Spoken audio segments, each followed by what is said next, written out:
Bien, hermanos, estamos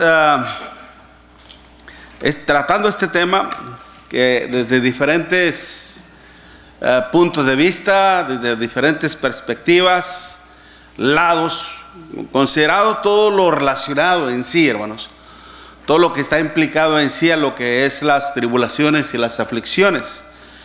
El tema básicamente, precisamente, es venciendo a las tribulaciones y a las aflicciones, ¿no? Hemos hablado que todos estamos expuestos a ello. Vivimos en un mundo en donde está vivo y estamos expuestos a sufrir cualquier tragedia, cualquier desgracia, cualquier complicación, etcétera. ¿Okay? Y cosas que a veces, si el hombre no tiene entendimiento de estas cosas, suele tomar una actitud agresiva, altanera, prepotente delante de nuestro Dios, o culpar a Dios de su desgracia, de su desdicha, de su desventura, ¿no? Entonces, y no solamente la gente que no conoce a Dios, también lamentablemente los cristianos suelen caer en esa condición y suelen tomar esa actitud muy negativa ante la presencia misma de nuestro Dios. Es por eso que este tema tiene como propósito precisamente, hermanos, tener el suficiente conocimiento, las armas, precisamente para que nosotros sepamos cómo lidiar, cómo tratar con todo este tipo de adversidades y de aflicciones y de retos, para precisamente vencerlas. Y de esta manera, obviamente, mantenernos firmes, como el cántico que estábamos entonando. Estad por Cristo firmes, ¿ok? El estar firme, hermanos, es mantenerse aferradamente a una postura. Es una condición, es una situación que es inmovible,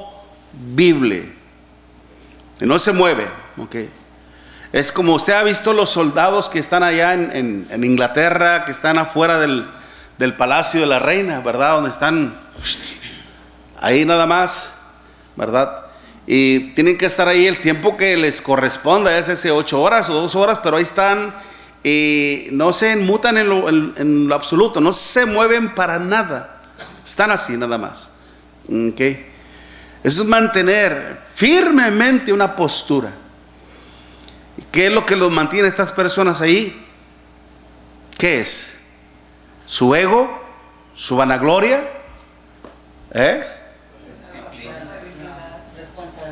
Su responsabilidad, ciertamente. ¿Okay?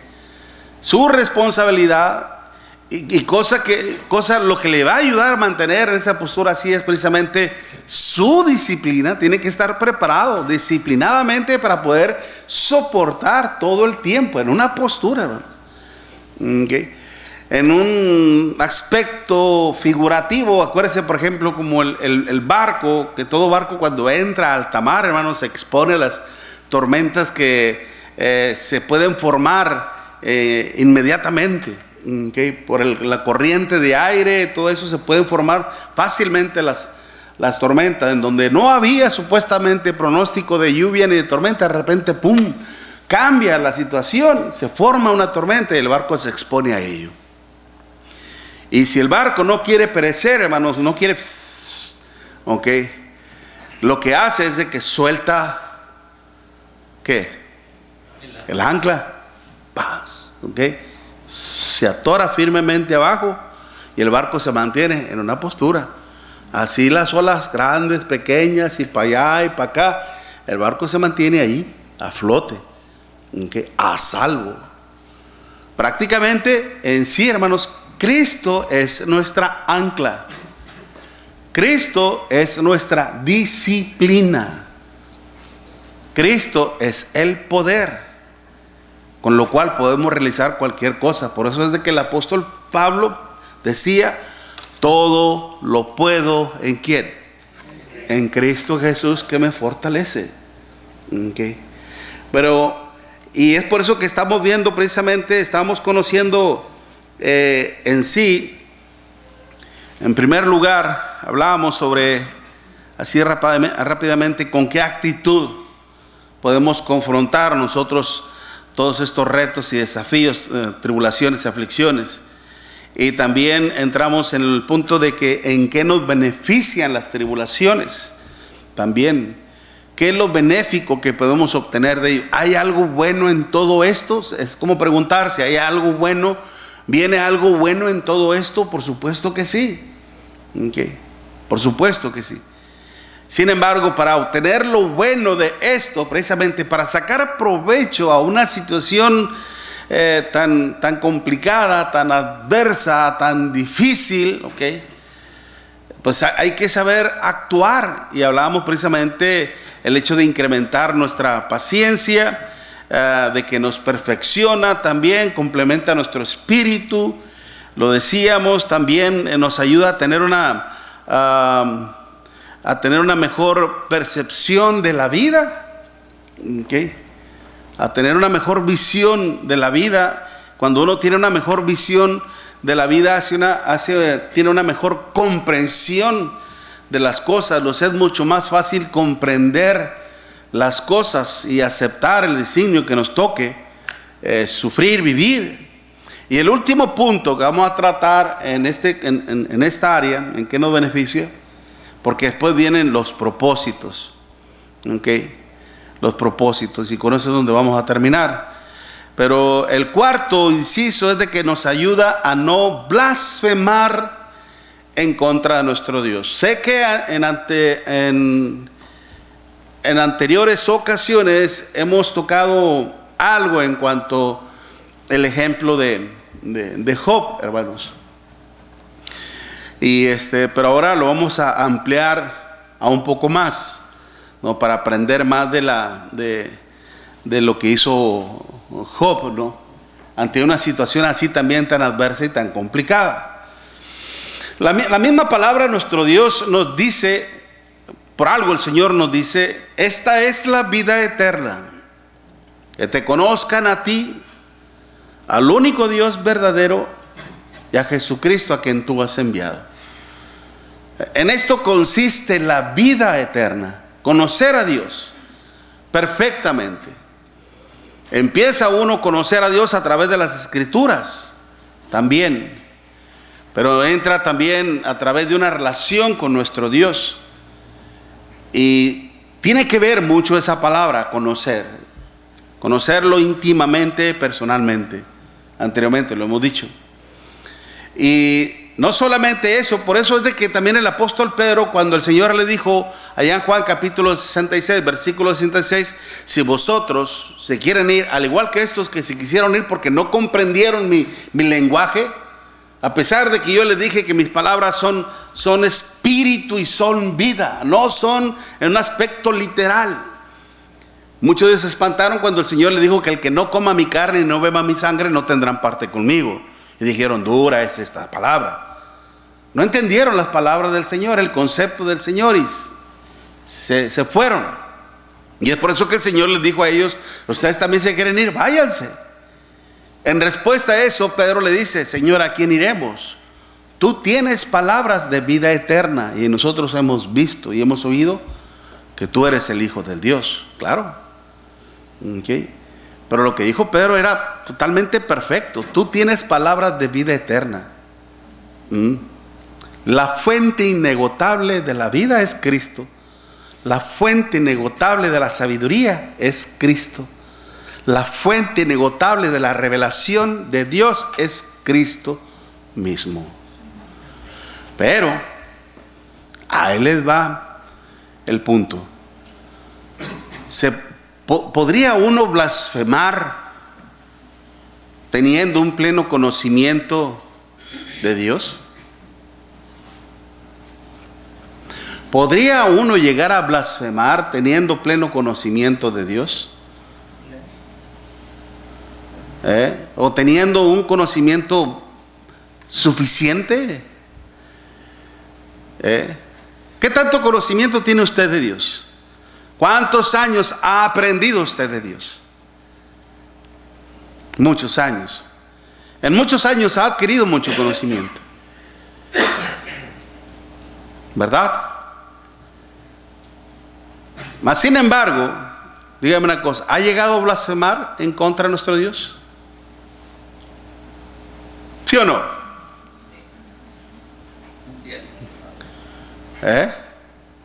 Uno responde en base a lo que a su propia experiencia, ¿verdad? Esto no es un automático en el sentido de que sí, todos. No, posiblemente unos sí, posiblemente otros no. Ahora, la cuestión es, ¿se puede llegar a blasfemar teniendo un conocimiento pleno de Dios? ¿Se puede llegar a blasfemar teniendo un claro conocimiento de Dios? Pero déjeme decirle que sí. Voy a empezar. Aguánteme tantito el conejito, ¿ok? Primeramente, fíjense, si vamos a Job, capítulo 2, una de las cosas que ayudó en gran manera a Job, hermanos, no blasfemar en contra de nuestro Dios, es porque él conocía muy bien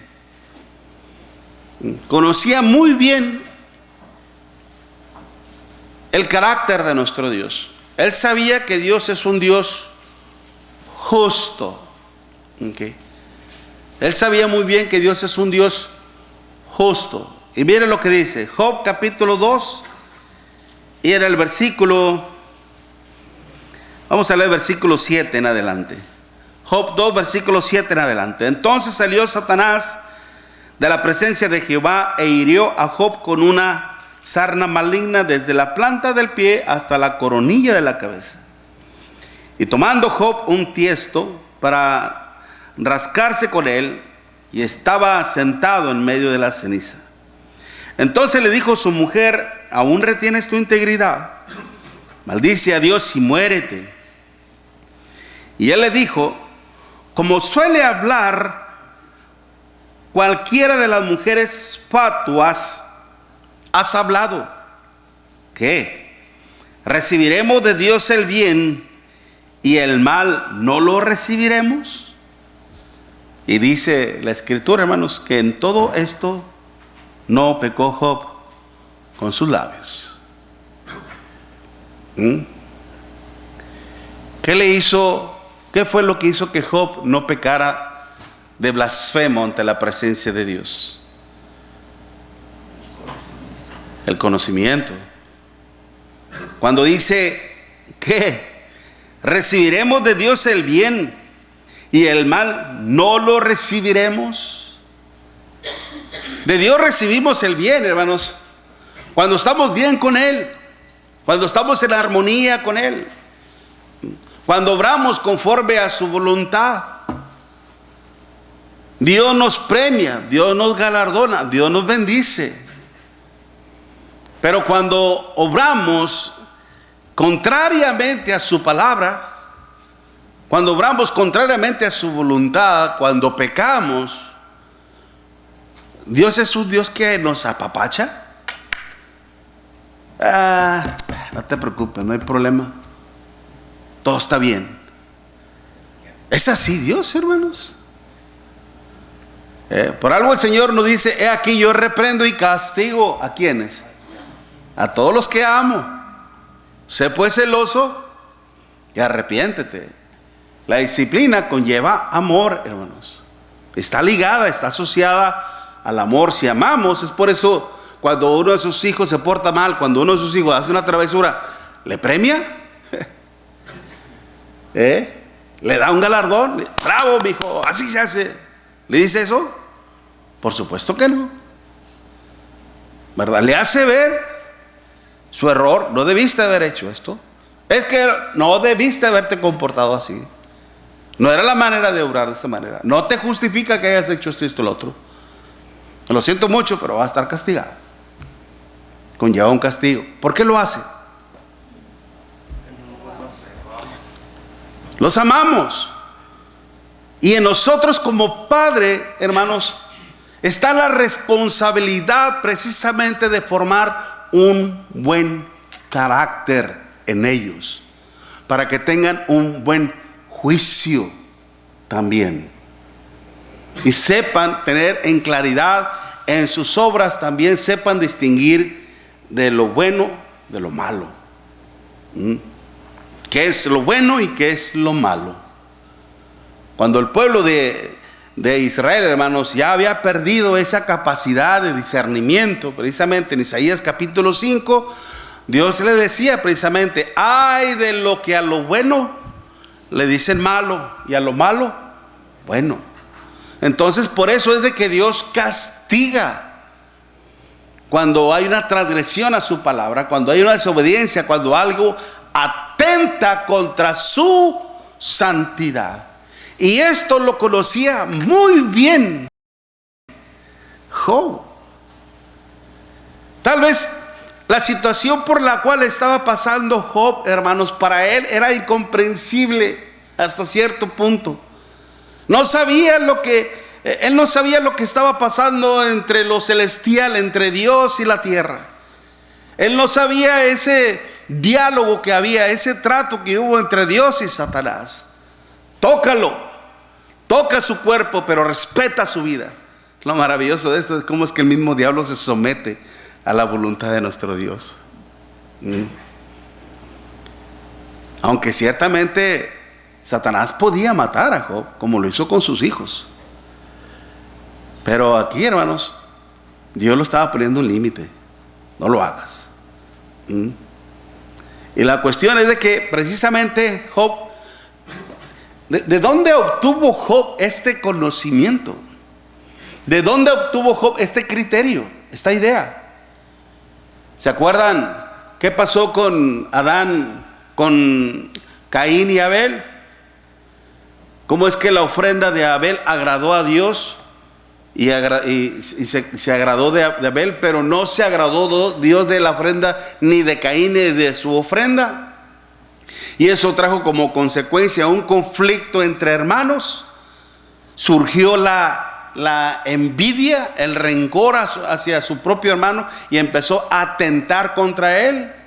¿Y qué fue lo que le dijo nuestro Dios? ¿Por qué ha decaído tu semblante y por qué se ha ceñido tu rostro? He aquí, veo a la puerta de tu corazón que el pecado. Sé lo que piensas hacer. Sé que estás muy airado, muy enojado, muy contrariado, y sé lo que estás a punto de hacer. Quieres matar a tu hermano.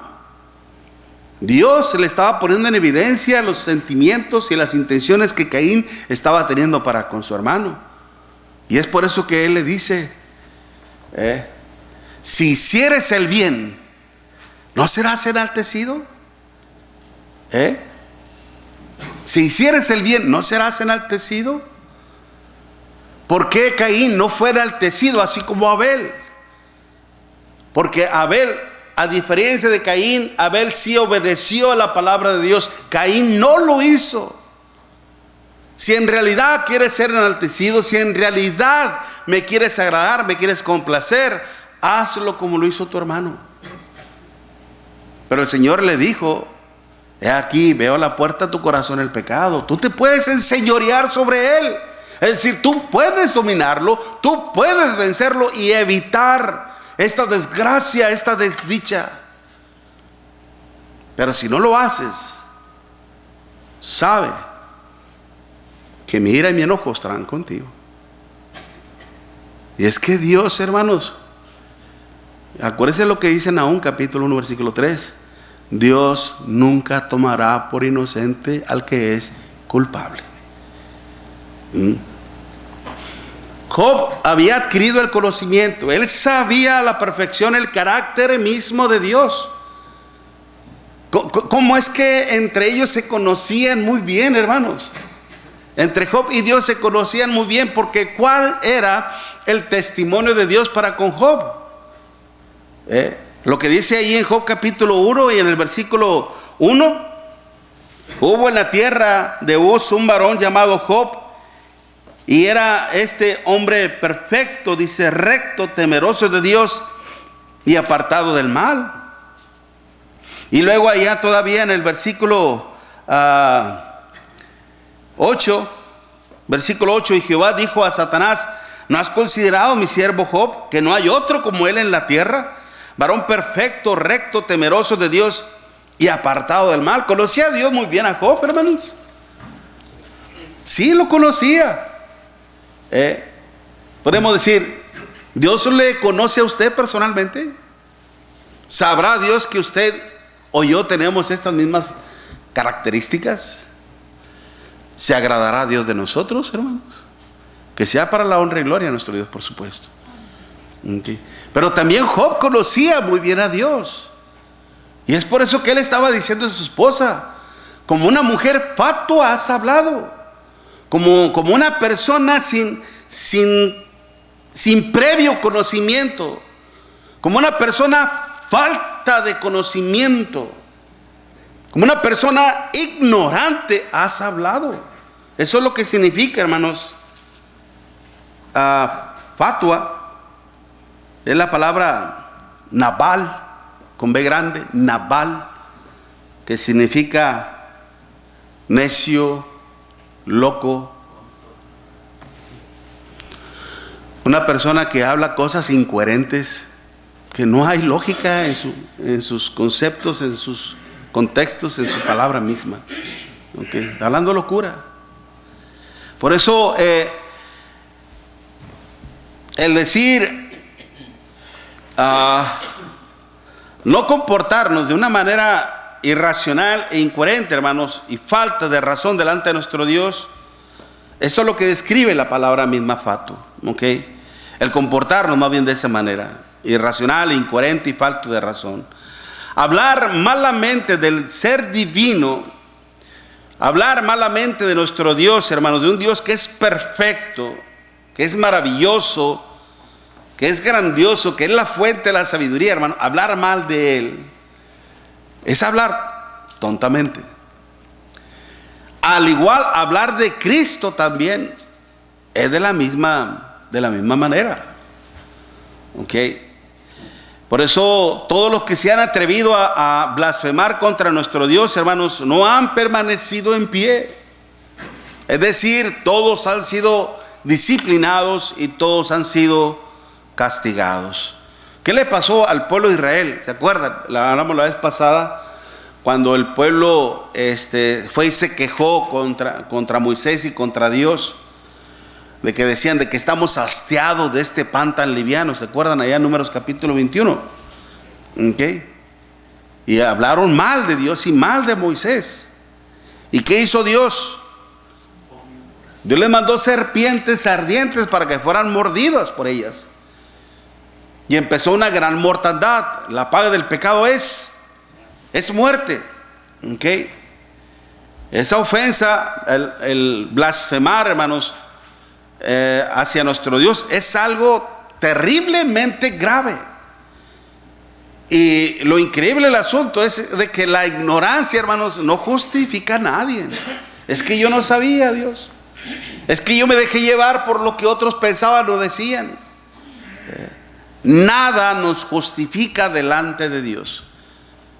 Muchas personas, lamentablemente, en base a ello, es decir, por su ignorancia, blasfeman contra nuestro Dios. Aún también por avaricia, blasfeman contra nuestro Dios. Puede haber otras cosas. Por ambición, blasfeman contra nuestro Dios. Es por eso que les decía, como introducción, ¿puede una persona que tiene el conocimiento pleno de Dios llegar a blasfemar? Por supuesto que sí. Un ejemplo de ello, en Juan, o en Mateo capítulo 12, en la blasfemia contra el Espíritu Santo. ¿Se acuerdan aquellas personas que hablaban acerca de que cuando el Señor hacía los milagros, ¿okay? Y los judíos, hermanos, le atribuían ese poder a Belcebú, ¿okay? Allá en Mateo capítulo 12 y en el versículo exacto, sí, 25. Pero cuando dice en el versículo 23, hermano, versículo 23, Y todas las multitudes estaban asombradas y decían: ¿acaso no es este el Hijo de Dios? Pero cuando los fariseos le oyeron, dijeron: este no expulsa a los demonios, sino por Belcebú, el príncipe de los demonios. ¿Okay? El poder que manifestaba nuestro Señor Jesucristo. ¿Okay? Estas personas atribuían ese poder al mismo diablo, mismo Satanás. Y es por eso que el Señor le responde, conociendo sus pensamientos, porque para Él no se le puede ocultar nada. Todo reino dividido contra sí mismo es asolado, y toda ciudad o casa dividida contra sí misma no se mantendrá en pie. Okay. Va a perecer, va a ser derrotada. Y es por eso que después nos explica: si Satanás expulsa a Satanás, está dividido contra sí mismo. Es decir, es ilógico, es irracional lo que están diciendo. Satanás no va a actuar en contra de sus propios súbditos, de sus propios seguidores, que son los demonios. Al contrario,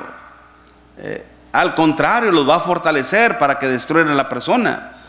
Por eso dice: ¿cómo puede entonces mantenerse en pie su reino? Y si yo expulso demonios por Belcebú, ¿por quién los expulsan vuestros hijos? Ándate paseando. Una cachetada con guante blanco.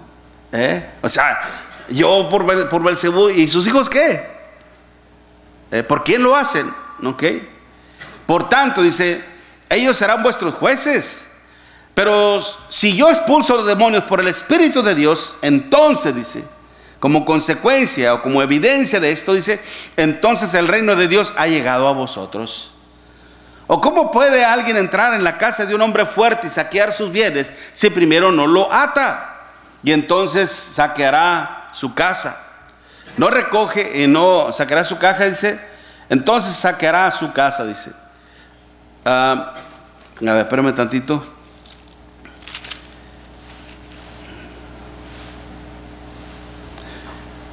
$11:30, ¿verdad? ¿Dije 12? 12:30. El que no es conmigo, dice, contra mí es, y el que conmigo no recoge, desparrama. Okay. Actúa en contra, dice, y el que conmigo no recoge, desparrama. Es decir, de alguna manera, hermanos, complica las cosas, estorba. Okay. Actúa en contra. Por eso dice: por tanto, os digo, todo pecado y blasfemia será perdonado a los hombres, mas la blasfemia contra el Espíritu no les será perdonada. Estamos en la última etapa, precisamente. Era la última etapa. Mientras una persona que no se arrepintiera de la blasfemia contra el Espíritu Santo, hermano, no iba a tener el perdón de Dios. Y por ende, se mantenía bajo la ira de nuestro Dios.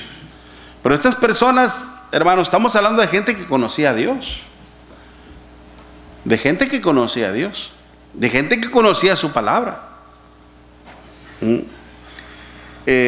Y no solamente era gente que conocían la palabra de Dios, blasfemaron contra Dios. Aún gente que aún una persona que llega a ser celoso de la palabra de Dios, aún también puede llegar a blasfemar contra nuestro Dios. Vaya conmigo a Hechos. Hechos capítulo 14. A ver. Hechos 13 más bien. Hechos 13. ¿Recuerdan el apóstol Pablo, hermanos? Predicando el evangelio a los judíos primeramente. Okay. Allá por Antioquía, en la parte de Antioquía. Dice después, ahí en Hechos 13, versículo 44. Hechos 13, versículo 44. Al siguiente día de reposo se juntó casi toda la ciudad para oír la palabra de Dios. Pero viendo los judíos, la muchedumbre, se llenaron de celo y rebatían lo que Pablo decía, contradiciendo y blasfemando. Entonces Pablo y Bernabé, hablando con denuedo, dijeron: a vosotros, a la verdad era necesario que se os hablase primero la palabra de Dios, porque eran judíos. ¿Okay? Mas puesto que la desecháis y no juzgáis dignos de la vida eterna, aquí nos volvemos a los gentiles. Estos judíos, hermanos, tenían su sinagoga, se reunían tal vez a diario, estudiaban las escrituras diligentemente, como aquellos que el Señor se encontró también allá en Juan capítulo 5, versículo 39. Escudriñad las escrituras, porque en ellas os parece que en ellas tenéis vida eterna. Ellas son las que dan testimonio de mí y no quieren venir a mí. Acuérdese, esa cita de Mateo, de Juan 5, versículo 39, el Señor no está dando un imperativo, no está ordenando a que se escudriñen las escrituras. No es así. Está en un modo dativo esa palabra escudriñar, en el sentido de que el Señor está arrojando un dato, está poniendo un dato a la luz de ellos. Yo sé que ustedes son personas que exhaustivas, que investigan, que ahondan, que analizan la palabra, la estudian muy diligentemente. Lo hacen porque piensan que en ellas está la vida eterna. Ellas son las que dan testimonio de mí y no quieren creer en lo que yo estoy haciendo. Es decir, ellos eran los que deberían de creer más y más pronto, dado a que conocían las escrituras y poder identificar las obras que el Señor estaba diciendo, es decir, lo que Él está haciendo concuerda con lo que dicen las profecías. Lo que Cristo está haciendo concuerda, está en armonía con lo que dicen las escrituras. Por eso Mateo decía, esto dijo para que se cumpliese lo dicho que estaba escrito, así como estaba escrito, así como estaba escrito. Okay. Pero estas personas, hermanos, ¿qué fue lo que les impidió llegar al pleno conocimiento y por ende blasfemar contra nuestro Dios? ¿Qué fue lo que les hizo blasfemar? La envidia. Estaban perdiendo más, ¿cómo se dice?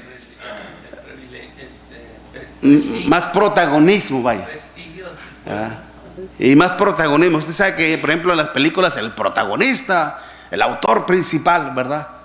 Y ahí está Jackie Chan, el famoso karateca, ¿verdad? Ok, o Mel Gibson, ¿verdad? Así en las películas, ¿no?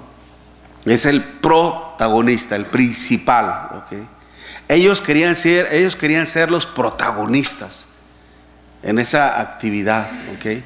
Pero cuando vieron, hermanos, que estaban perdiendo ese protagonismo, ese seguimiento, que otros estaban viniendo y estaban tomando lugar de ellos y que estaban siguiendo a otras personas, ya no a ellos, entonces empezaron a sentir celos, ¿okay? Envidia. En vez de disfrutar, de deleitarse en la palabra de nuestro Dios, hermanos, empezaron a discutir y a rebatir, es decir, a contradecir lo que Pablo decía, obrando en contra de nuestro Dios, y empezaron a blasfemar, es decir, empezaron a hablar tontamente. ¿Y no tenían conocimiento? ¿Qué es entonces, hermanos? Si yo digo, bueno, entonces ¿de qué me sirve estudiar tanto si a la hora de la hora yo como quiera voy a blasfemar? Es que a Dios, hermanos, no solamente se le sirve con esto, no solamente se le sirve con esto, con los dos, mente y corazón. Por eso dice, amarás a tu Dios con toda tu mente, ¿verdad? Con toda tu alma, con todo tu corazón.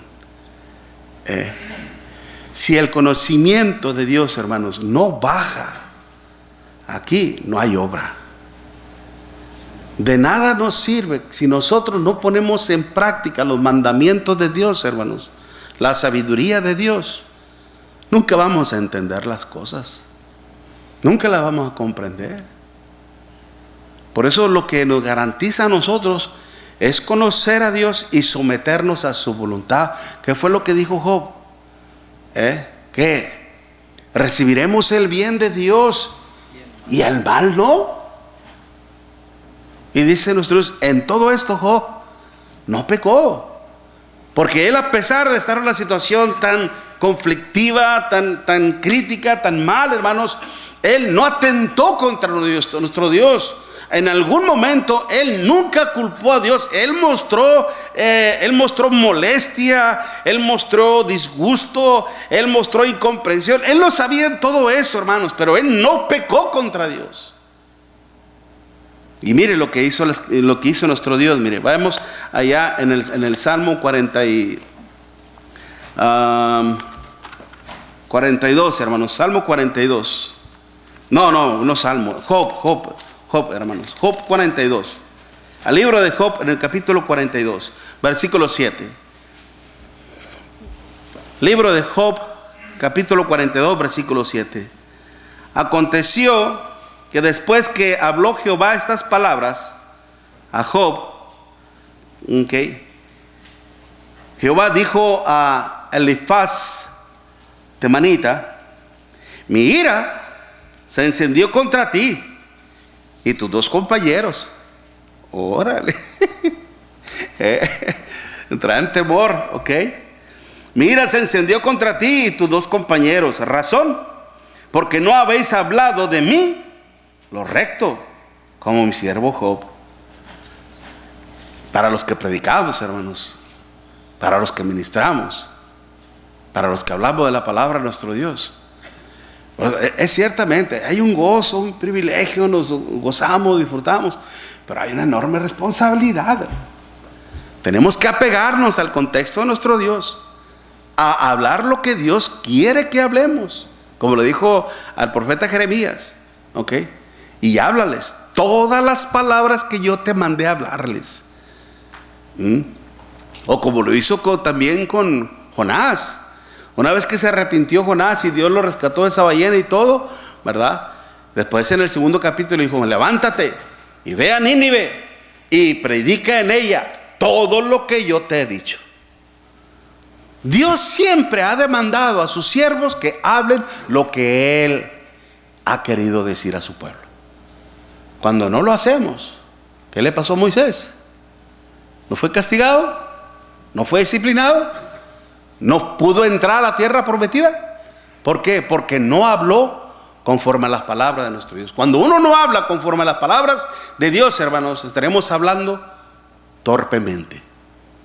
Por eso el apóstol Pedro dice que si alguno habla, hable conforme a las palabras de Dios. Si alguno ministra, ministre conforme al poder que Dios da, para que en todo sea Dios glorificado.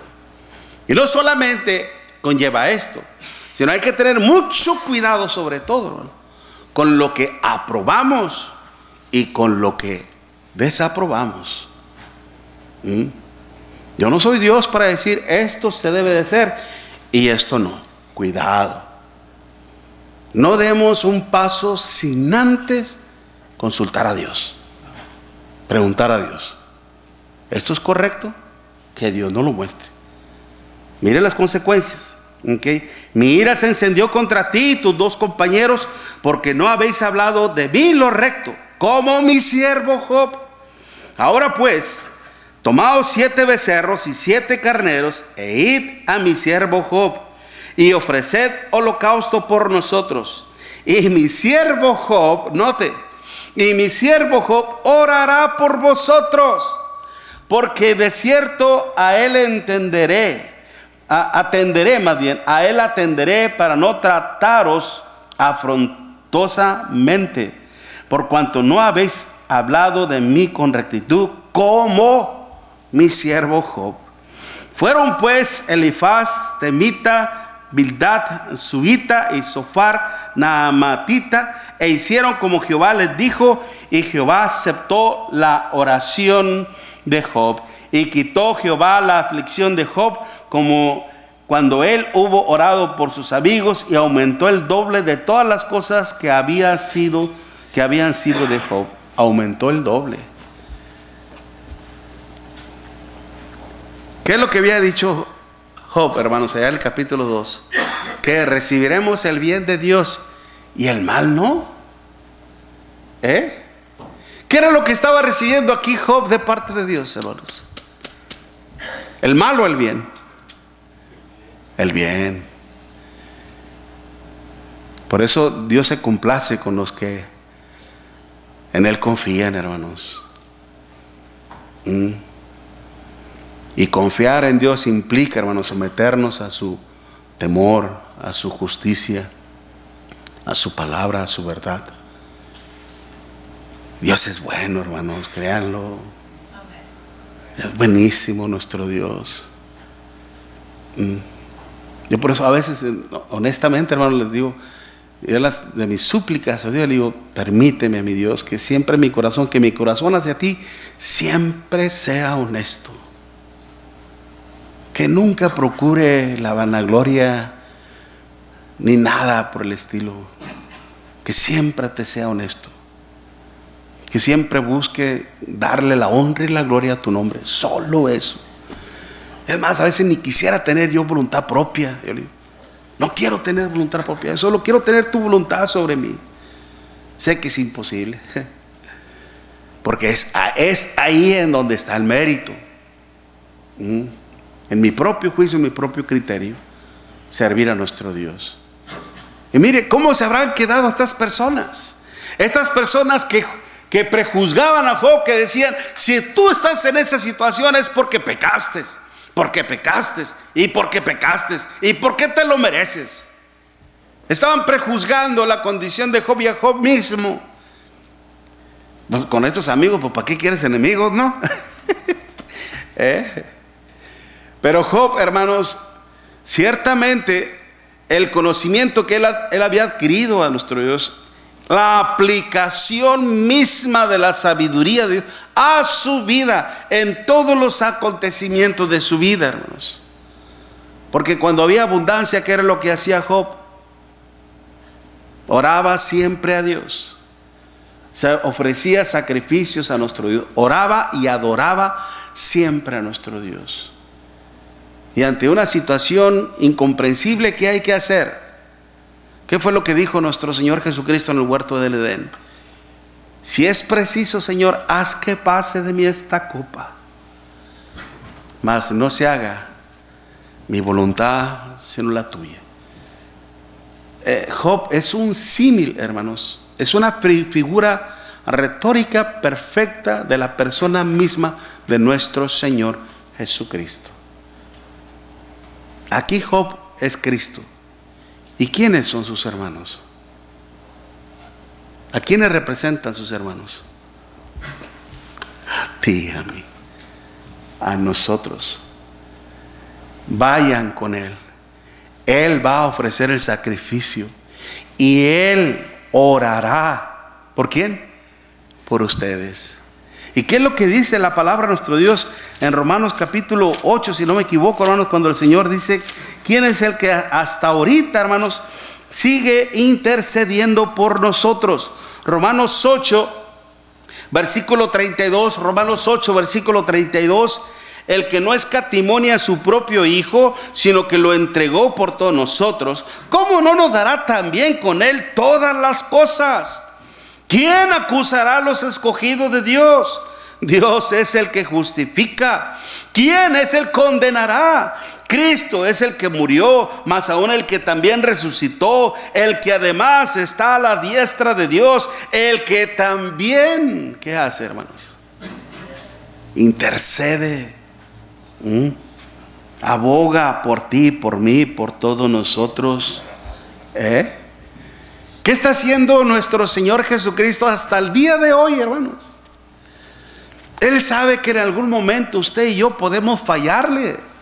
A veces inconscientemente, a veces en nuestra lucha.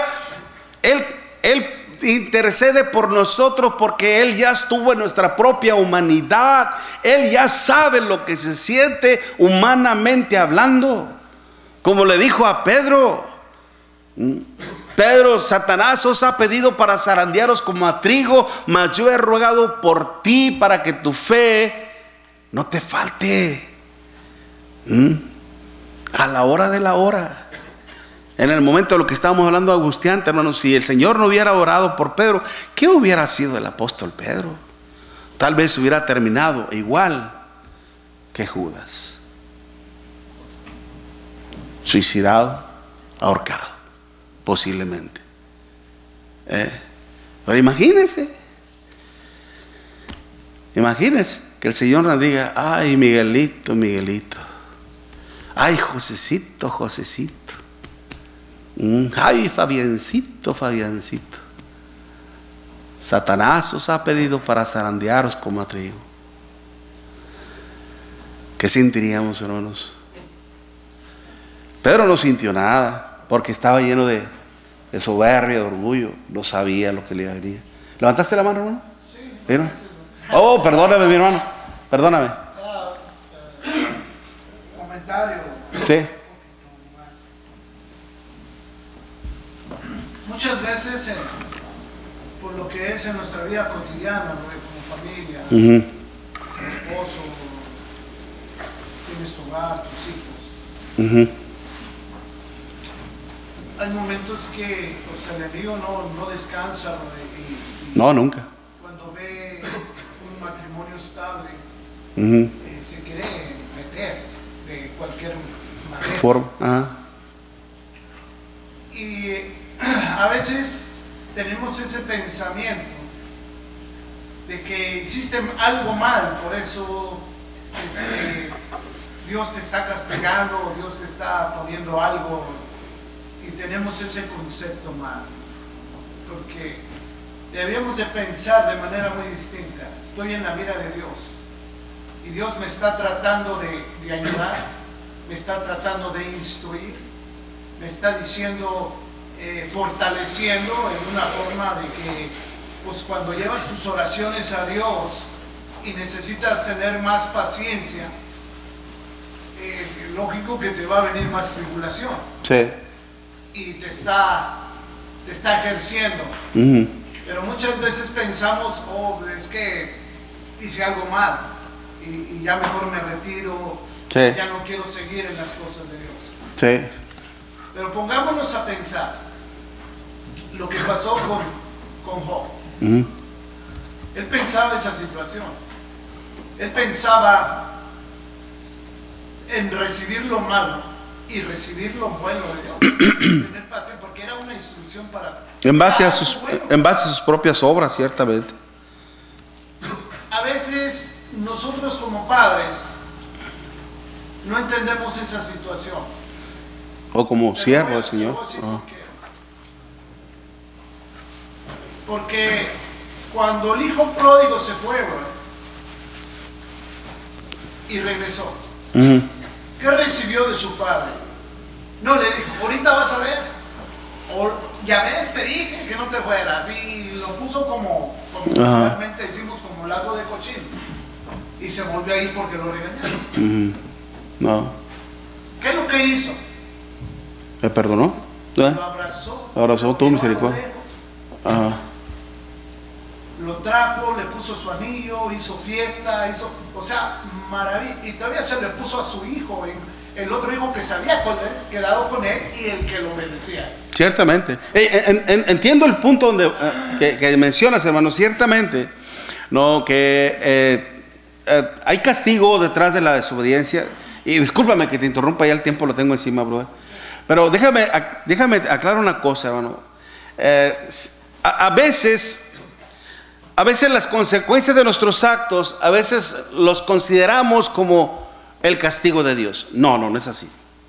¿Ok? No es así.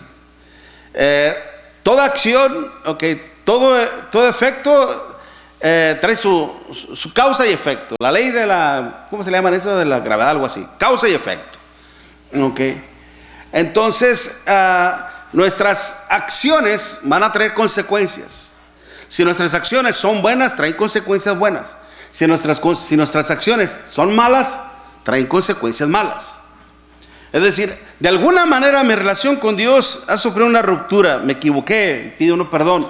Dios nos perdona, ciertamente, como Dios nos está señalando. Pero las consecuencias vienen. Es como aquella persona que está pali, y después tiene cirrosis. Después decimos, oye, no te dije que me perdonara, no me perdonaste ya, entonces ¿por qué estoy padeciendo esto? Esa consecuencia de tu adicción. O como aquel que fuma y de repente se convierte al cristianismo, luego puede ser diagnosticado con cáncer en los pulmones. Oye, pues no, que me vas. No es así. Eso es a consecuencia de tus acciones. Y eso es lo que tenemos que aprender y saber distinguir precisamente. Sí, hermano, estás muy cierto en la cuestión que estás diciendo. Ok. Mira, sí entiendo que son las consecuencias, Ujú. pero a veces nosotros mismos, bueno, por ejemplo, queremos juzgar Ujú. y poner esas consecuencias. Ujú. Solamente Dios es el que sabe, oye, te vas a sanar, te vas a componer, Sí. Dios es el que lo va a poner. Ajá. Y por último, yo miro a lo que hace el hijo pródigo y lo que hace su padre Ujú. ahora en Dios, en Cristo, porque vivimos bajo el amor, vivimos bajo el Espíritu Ujú. y tenemos que nosotros ser de igual manera con todas las personas, Ujú. con nuestros hijos, y cuanto venga a decir me arrepiento o vengo a visitarlos Sí. o vengo a verlos y recibirlos de una manera que nosotros no queremos, nosotros no vamos a aplicar el castigo de sus consecuencias. Sí. Entiendo. Sí, sí, sí. Nos ayuda. El amor en sí, hermanos, hacia Dios, cuando nos identificamos plenamente con Él, obviamente que lo vamos a hacer igual que los demás, como lo estábamos señalando en la mañana, ¿no? Pero gracias, hermano, ciertamente. Aunque para concluir este pensamiento, hermanos, estamos viendo precisamente el tener un pleno conocimiento de Dios, hermanos, y de la vida misma, no nos garantiza que no lleguemos a blasfemar contra nuestro Dios. ¿Qué es lo único que nos puede ayudar, que nos puede garantizar a no blasfemar contra Dios? ¿Qué era? La Biblia dice que oremos en todo tiempo y que estemos siempre cerca de Dios. Bueno, la oración. La oración puede mucho y Dios nos escucha cuando estamos haciéndolo de todo corazón. Bien. Hermano Fabián. La santidad. Pero la santidad, hermano, es el resultado de la fidelidad. Hermana.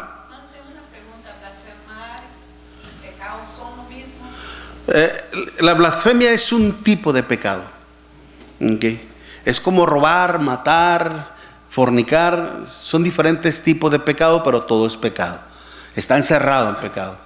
La blasfemia, el hablar mal de Dios, y a veces no necesariamente tenemos que hablar, ¿cómo le podría decir? Ignorantemente de Dios.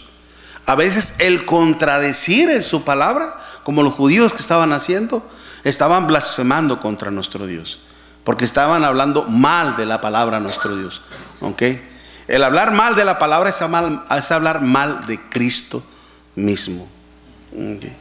Por eso los hermanos que fueron a consolar dizque a Job, estaban hablando mal de él y mal de Dios. Okay. Y estaban hablando tontamente. Mas sin embargo, por eso Job, hermanos, acuérdense el conflicto que había cuando Satanás dice, este hombre te es fiel porque lo tiene rodeado de muchos bienes. ¿Okay? Satanás pensaba que Job le era fiel a Dios, hermanos, porque Dios le había bendecido grandemente. No es así. La fidelidad de Job hacia Dios, hermanos, era por el temor a Dios, por su justicia y ciertamente, hermano, por su santidad. Conocía muy bien. En esos tres conceptos, Job basaba su fidelidad a Dios, y eso a él le garantizó, hermanos, no blasfemar en ningún momento. Su temor era tan grande, hermanos, que él, en una duda, no blasfemaba contra nuestro Dios. Sigamos el ejemplo del Señor. Amén. Dios les bendiga, hermanos.